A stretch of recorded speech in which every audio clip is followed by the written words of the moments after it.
آپ کو بالکل فیوریبل کنڈیشنز ملتی ہیں, اس خاص ماحول میں آپ نے ایمان کی زندگی گزاری, آپ کو تب بھی ثواب ملا, اجر ملا. اگر آپ ایسے دور میں ہیں جو دجالی دور ہے, اس دجالی دور میں آپ ایمان کی بنیاد پر زندگی گزارنا چاہتے ہیں تو یہ شدید مشکل ہے. اب اسی طرح کی زندگی آپ اب گزارنے کی کوشش کریں تو یہ تو ایک انتہا درجے کا مشکل کام ہے.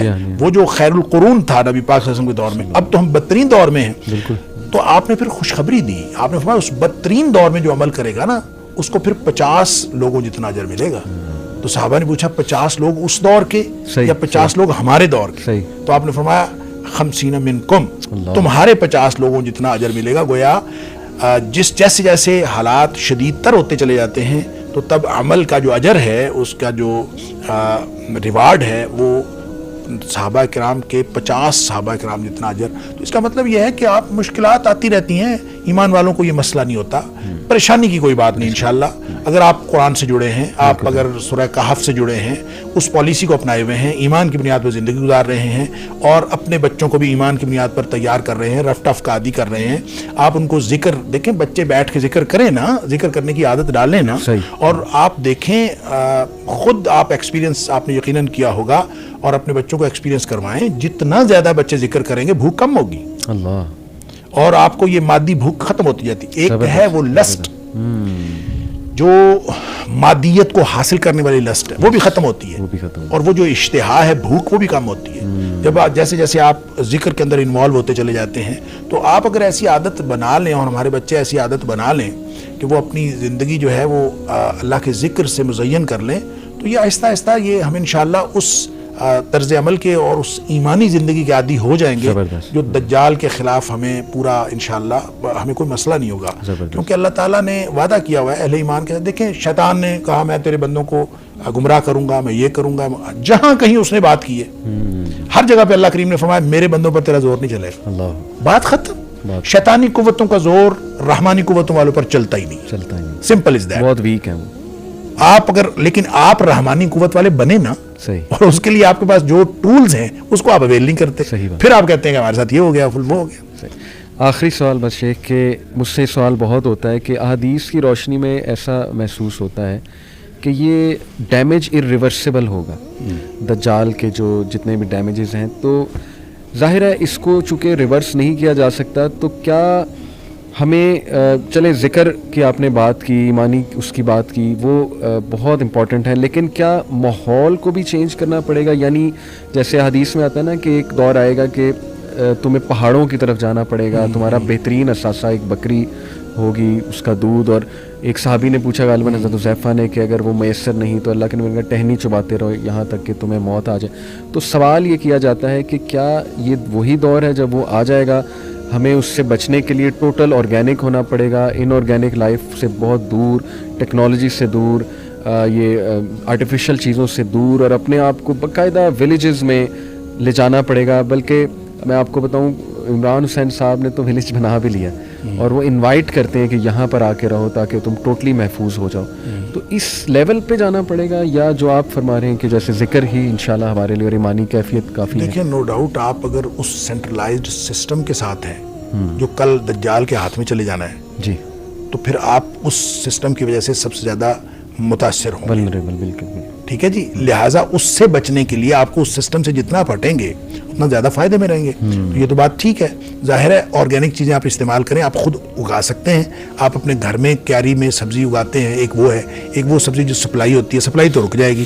اگر آپ نے گھر میں سبزی اگانے کی عادت ڈالی ہوئی ہے وہ تو نہیں رکے گی, وہ تو آپ کے گھر میں ہے نا, تو وہ چاہے آپ گاؤں میں ہیں چاہے کسی, یہ اصل میں اس کے اندر فلسفی ہے کہ اس کا مطلب یہ نہیں ہے کہ گاؤں میں رہنے والے لوگ بچ جائیں گے, قطعاً ایسا نہیں ہے. کوئی اگر کسی کے ذہن میں یہ خیال ہے کہ گاؤں میں رہنے والے لوگ بچ جائیں گے اور شہر والے پھنس جائیں گے, ایسا قطعاً نہیں ہے. بالکل مسئلہ لائف سٹائل کا ہے. آپ جس طرح کے لائف سٹائل کا اپنے آپ کو عادی بنا رہے ہیں نا, وہ لائف سٹائل دجالی تہذیب کا ڈیپینڈنٹ ہے, آپ کبھی نہیں بچیں گے. جتنا زیادہ آپ اپنے آپ کو انڈیپینڈنٹ کرتے جائیں گے اتنا زیادہ دجال سے بچنے کے لیے آپ وہ سبیل کر رہے ہیں. لہٰذا میں تو ہمیشہ کہتا ہوں اپنے بچوں کو رف ٹف کا عادی بھی بنائیں, اس کو ایمان کی بنیاد پر. دیکھیں نا حضرت ابراہیم علیہ السلام جو ہر دور میں ان کی مثال جو ہم دینی چاہیے, کیسا گھرانہ ہے, یعنی بیوی ہے تو ان کو ایک خالی جگہ پہ, خالی وادی پہ چھوڑ کے آ رہے ہیں, چھوٹا سا بچہ ہے, ان کو چھوڑ کے آ رہے ہیں. کیسی بیوی ہے, ان کو چھوڑ کے آ رہے ہیں. کیا ان کو کوئی خطرہ نہیں تھا؟ تھا, سارے خطرات تھے. لیکن جب ایمان بنیاد بنا نا, پوچھتی رہی پیچھے سے, ابراہیم کیوں چھوڑ کے جا رہے ہو, کیوں چھوڑ, وہ بولتے ہی نہیں تھے. تو جب خود خیال آیا اللہ ہمارا کبھی ہاذا, کیا اللہ نے حکم دیا ہے, تو انہوں نے پھر کہا نعم, تو پھر شیر ہو گئی. اللہ نے حکم دیا ہے, پھر یہ کوئی چیز جو ہے مجھے کوئی خطرہ ہے, اللہ سنبھال لے, اللہ سنبھال لے. وہی بچہ بڑا ہوتا ہے تو حکم ہوتا ہے, خواب میں دکھایا کہ اس کو ذبح کر دو. اب ذبح کرنے کے لیے بیٹے سے مشورہ کر رہے ہیں. اب وہ بیٹا کیا کہتا ہے, یا ابت افعل ما تؤمر, معاملہ اس کا ہے صحیح کہ آپ اس کے حکم پر کر دیجئے. قربانی ہوئی تو نہیں, سبحان اللہ, قربانی تو نہیں ہوئی, بالکل صرف گفتگو ہوئی ہے, صحیح, اور وہ ایمان کی بنیاد پر ہوئی ہے. بالکل صحیح, وہاں بھی گفتگو ایمان کی بنیاد پر ہوئی ہے. لہٰذا آپ زندگی میں اگر کسی بھی, یعنی ہر دور میں وہ ایمان ہی ہے سکہ رائج الوقت اہل ایمان کے لیے. اگر اس کو آپ لے لیں گے انشاءاللہ, دجال کیا کوئی اس سے بڑا فتنہ بھی آ جائے گا تو اہل ایمان کو اللہ تعالیٰ محفوظ رکھے گا.